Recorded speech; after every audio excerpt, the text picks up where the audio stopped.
माननीय एकनाथ शिंदेजींची परवाच मी भेट घेतली होती. कुठलाही नाराजीचा सूर नाही आहे. काल माननीय अमित भाईकडे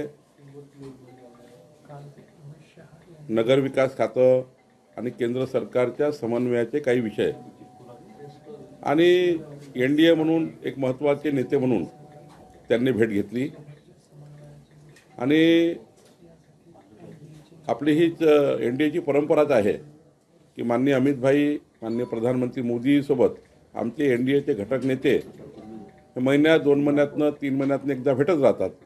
त्यामुळं हा कपोलकल्पित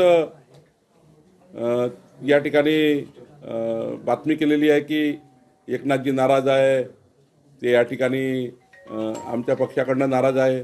मला वाटतं की ह्या बातम्या अशा नुसत्या संभ्रम तयार करणाऱ्या आहेत.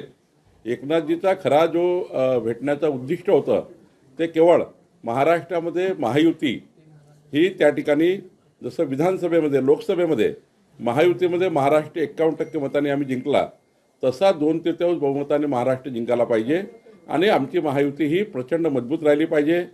विकसित भारताचा संकल्प जो मोदीजींनी केला त्या संकल्पाला महायुती उभी राहिली पाहिजे आणि देवेंद्र फडणवीसजीचा विकसित महाराष्ट्राच्या संकल्पाला मजबूतीने आपण समोर गेलं पाहिजे.